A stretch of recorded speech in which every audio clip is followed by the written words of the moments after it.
Juízes, capítulo 1. Depois que Josué morreu, o povo de Israel perguntou a Deus, o Senhor: quais das nossas tribos vai ser a primeira a atacar os cananeus? O Senhor respondeu: o povo de Judá vai primeiro, porque eu lhe dei a terra. Então o povo de Judá disse ao povo de Simeão: vamos juntos à terra que nos foi dada e lutemos contra os cananeus. Depois iremos junto à terra que for dada a vocês. Assim as tribos de Simeão e de Judá foram guerrear juntas. E o Senhor Deus lhe deu a vitória sobre os cananeus e os perizeus, e eles mataram 10.000 homens em Bezeque. Nesse lugar, encontraram Adoni-Bezeque e lutaram contra ele, e eles derrotaram os cananeus e os perizeus. Adoni-Bezeque fugiu, mas eles os perseguiram e prenderam. E cortaram os polegares das suas mãos e os dedos dos seus pés. Então Adoni-Bezeque disse: eu mandei cortar os polegares das mãos e dos dedos dos pés de 70 reis, e eles apanhavam migalhas debaixo da minha mesa. Agora Deus fez comigo o mesmo que eu fiz com eles. Então levaram Adoni-Bezeque para a cidade de Jerusalém, e ele morreu ali. Os homens de Judá atacaram Jerusalém e a conquistaram. Mataram os seus moradores e puseram fogo na cidade. Depois foram lutar contra os cananeus que moravam nas montanhas, no deserto do sul e nas planícies de Judá. Também atacaram os cananeus que moravam na cidade de Hebrom, que antes era chamada de Quiriate-Arbá, e venceram Sesai, Aimã e Talmai, que eram filhos de Amaque. Dali, marcharam contra os moradores de Debir, que também era chamada de Quiriate-Zefé. Então Calebe disse: eu darei a minha filha Axa em casamento ao homem que conseguir tomar Quiriate-Zefé. Otoniel conquistou a cidade. Ele era filho de Kenaz, o irmão mais novo de Calebe. Então Calebe lhe deu a sua filha Axa em casamento. Quando Axa foi morar com Otoniel, ela insistiu com ele que pedisse ao pai algumas terras. Axa foi para o lugar aonde Calebe estava, e quando ela desceu do jumento, o pai perguntou: o que você quer? Eu quero um presente, respondeu ela. Já que o Senhor me deu a terra seca, me dá também algumas fontes de água. Então Calebe lhe deu as fontes que ficavam nas terras altas e nas baixas.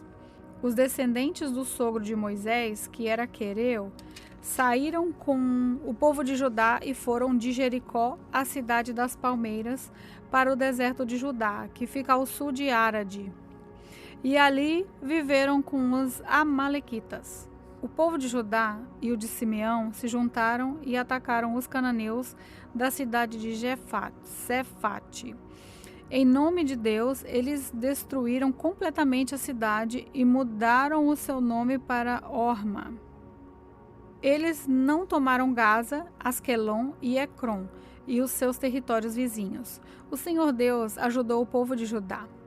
E eles conquistaram a região das montanhas, mas não puderam expulsar os moradores do litoral, porque eles tinham carros de ferro, como Moisés havia mandado. A cidade de Hebrom foi dada a Calebe, e ele pôs para fora dali os 3 filhos de Aнаque. Mas o povo da tribo de Benjamim não expulsou os jebuseus, que moravam na cidade de Jerusalém. E os jebuseus dali vivem com o povo de Benjamim até hoje.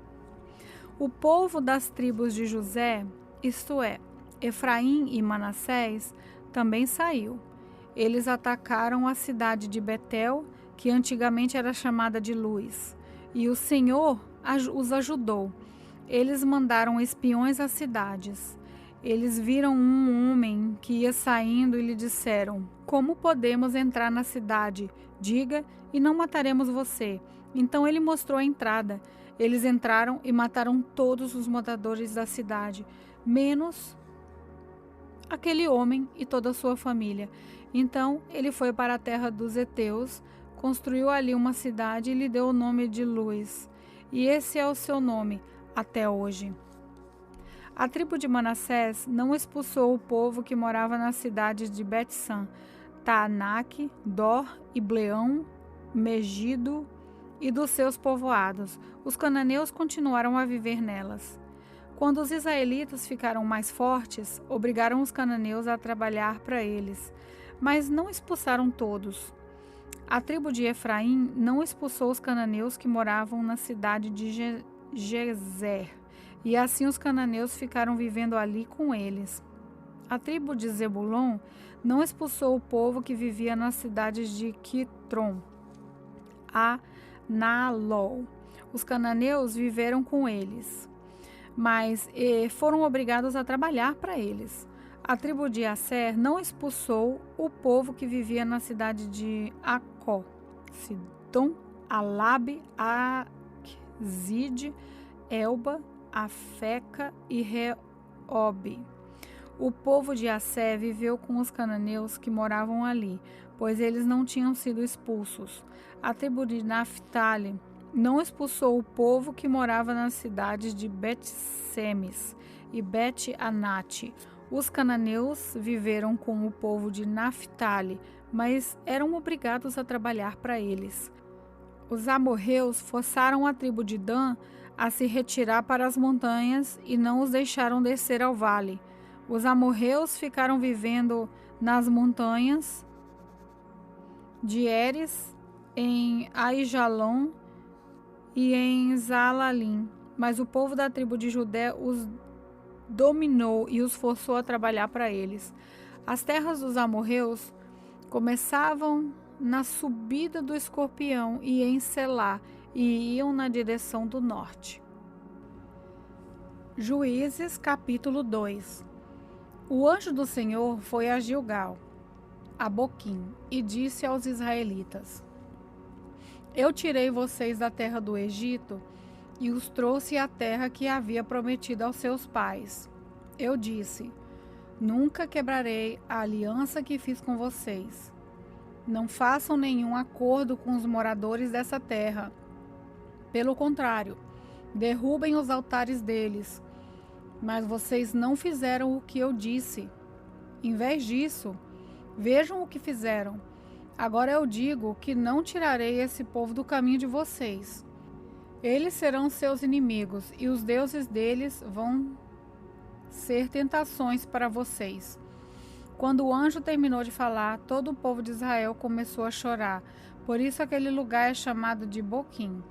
E ali eles ofereceram sacrifícios a Deus, o Senhor.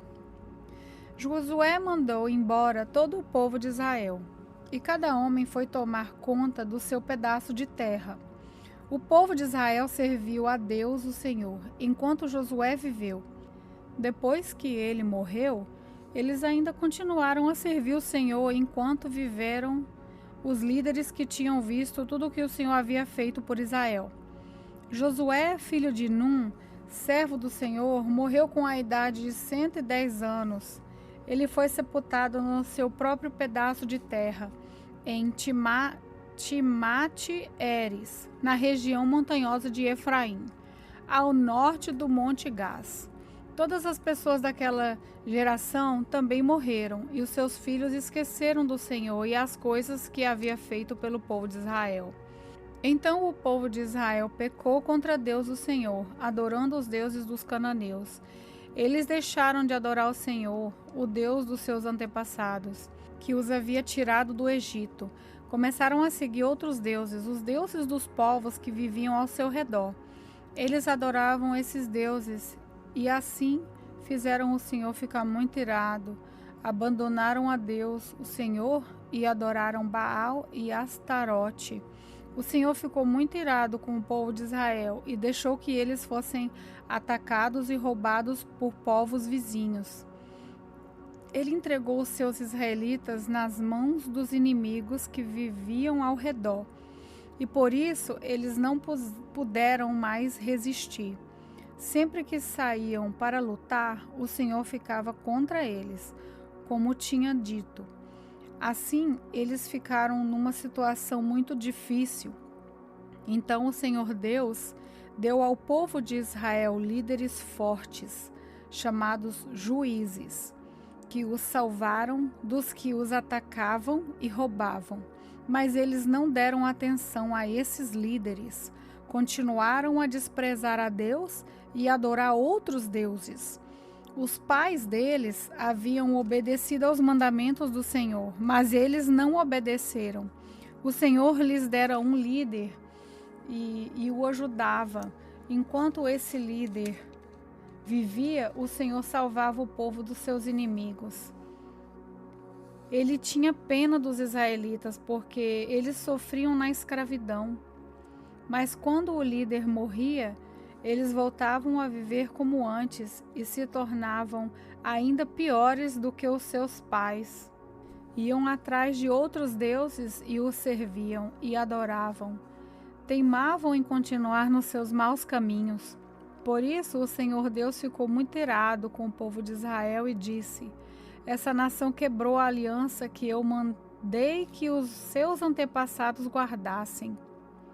E, porque eles não têm obedecido, não expulsarei mais dessa terra nenhuma das nações que Josué deixou quando morreu.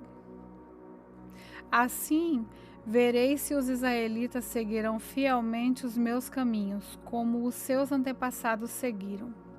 Assim o Senhor não expulsou logo da terra as nações que ele não tinha entregado a Josué, mas deixou que ficassem ali. Juízes capítulo 3. O Senhor Deus deixou alguns povos na terra para pôr à prova os israelitas, que não haviam tomado parte nas guerras de Canaã. Ele fez isso somente para ensinar todos os israelitas a guerrear, especialmente aqueles que nunca haviam estado numa batalha. Os povos que ficaram na terra foram os moradores das 5 cidades dos filisteus, todos os cananeus, os sidônios e os heveus que viviam nos montes Líbanos, desde o monte Baal-Hermon até a subida de Amate. Eles ficaram para pôr à prova o povo de Israel, a fim de que o Senhor visse que eles iam ou não obedecer aos mandamentos que lhes tinha dado por meio de Moisés. Assim o povo de Israel ficou morando no meio dos cananeus, dos heteus, dos amorreus, dos perizeus, dos heveus e dos jebuseus. E os israelitas casaram com essa gente e adoraram os seus deuses.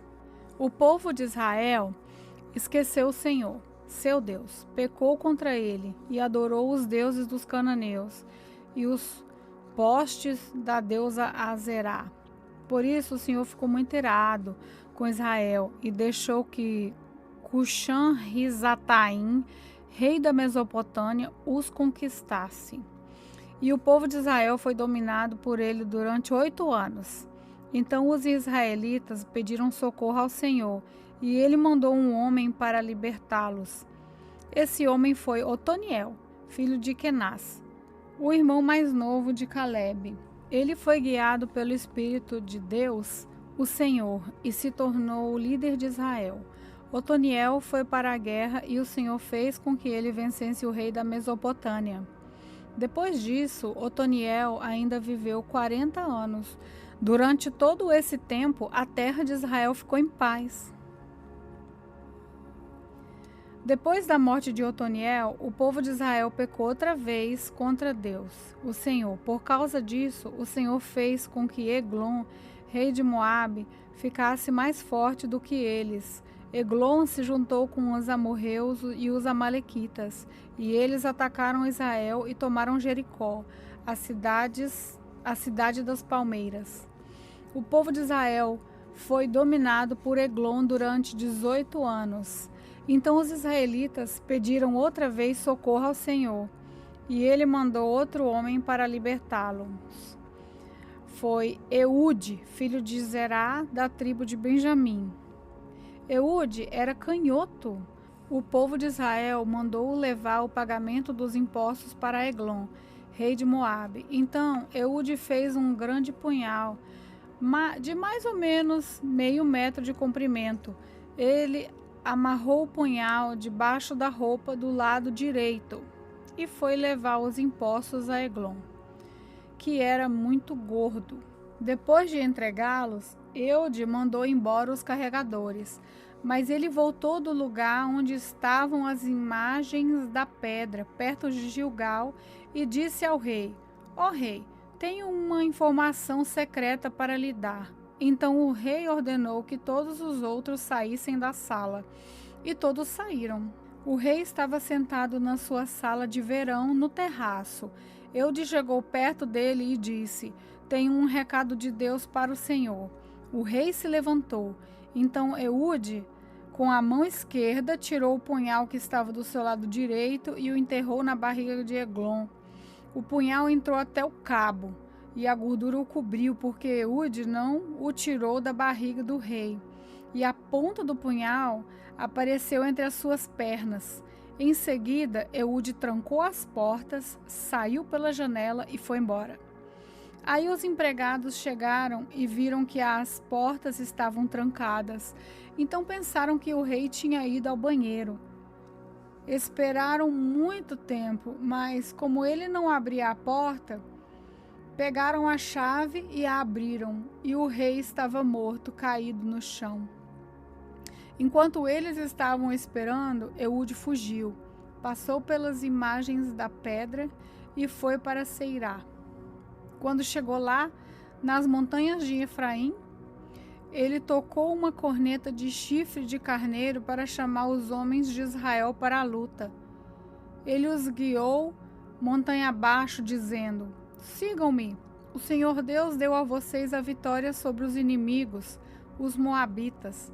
Então os israelitas os seguiram e tomaram o lugar onde os moabitas costumavam atravessar o rio Jordão, e não deixaram ninguém atravessar.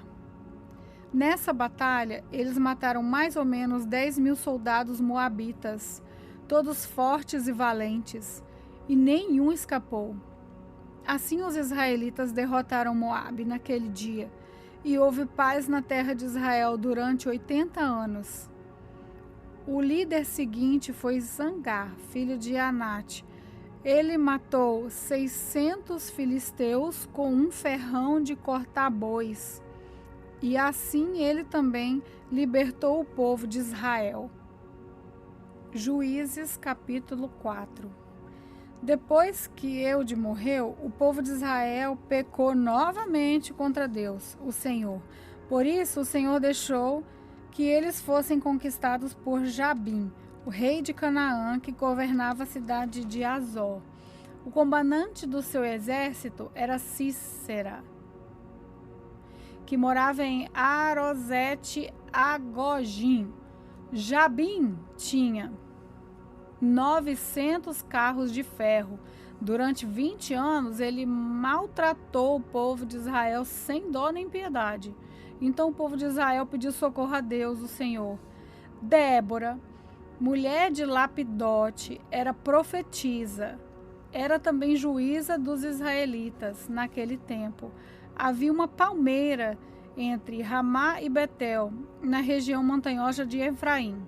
Débora sentava-se debaixo dela, e os israelitas vinham até ali para que ela julgasse as questões que eles traziam. Ela mandou chamar Bareque, filho de Abinoão, que estava na cidade de Guedes, no território da tribo de Naphtali, e lhe disse: O Senhor Deus de Israel está lhe dando esta ordem: escolha 10.000 homens das tribos de Naphtali e Zebulon e os leve ao monte Tabor. Eu vou trazer Sísera, o comandante do exército de Jabim, até o rio Gizom, para lutar contra você. Ele virá com seus carros de ferro e soldados, mas eu farei com que você o vença. Então Baraque disse a Débora: Só irei se você for comigo. Se você não for, eu também não irei. Ela respondeu: Tá bem, eu vou com você, mas você não ficará com as honras da vitória, pois o Senhor Deus entregará Sísera nas mãos de uma mulher. E Débora foi com Baraque para Guedes. Baraque convocou as tribos de Zebulon e Naphtali para a cidade de Guedes, e 10.000 homens o seguiram. E Débora foi com ele. Acontece que Éber, o queneu, havia se separado dos outros queneus, os descendentes de Obabe, cunhado de Moisés. Ele havia armado as suas barracas perto do carvalho de Zaananim, que não ficava longe de Guedes. Avisaram Cícera que Baraque, filho de Abinoão, havia subido ao monte Tabor.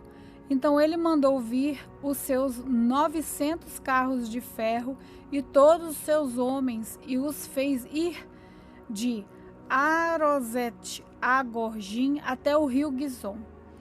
Então Débora disse a Baraque: vá agora, porque é hoje que o Senhor lhe dará a vitória sobre Cícera. O Senhor está com você. Então Baraque desceu do monte Tabor com os seus 10.000 homens. Quando Baraque apareceu com seu exército, o Senhor fez com que houvesse uma grande confusão no meio dos soldados e dos carros de Cícera. Aí Cícera desceu do seu carro e fugiu a pé, mas Baraque perseguiu os carros e o exército até Arosete a Gorgim. Todo o exército de Cícera foi destruído, ninguém escapou. Porém Cícera fugiu para a barraca de Jael, mulher de Éber, o queneu. Ele fez isso porque Jabim, rei de Azor, estava em paz com a família de Éber. Jael saiu da barraca para encontrar com Cícera e lhe disse: então, meu senhor, entre na minha barraca, não tenha medo. Então ele entrou, e Jael o cobriu com um tapete. E Cícera pediu a ele: por favor, me dê um pouco de água, porque eu estou com muita sede. Ele abriu um odre de leite e lhe deu para beber. Depois cobriu Cícera de novo, e ele disse: fique na porta da barraca. E se alguma pessoa vier e perguntar se há alguém aqui, diga que não. Cícera estava muito cansado e caiu num sono profundo. Aí Jael pegou um martelo e uma estaca da barraca, entrou de mansinho e fincou a estaca na cabeça dele, na fonte. A estaca atravessou a cabeça e entrou na terra, e ele morreu. Quando Baraque chegou, perseguindo Cícera, Jael saiu para encontrá-lo e disse: venha cá, e eu lhe mostro o homem que você está procurando. Então Baraque entrou com ela e encontrou Cícera no chão, morto, com a estaca atravessada na cabeça. Naquele dia, Deus fez com que os israelitas derrotassem Jabim, o rei cananeu. E eles continuaram atacando Jabim cada vez mais, até acabarem com ele.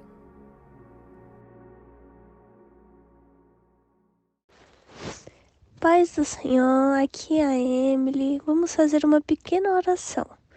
Senhor Deus, muito obrigado por revelar a sua palavra para os nossos corações, que essa palavra esteja guardada em nossos corações e que a gente não só ouça, mas também pratique.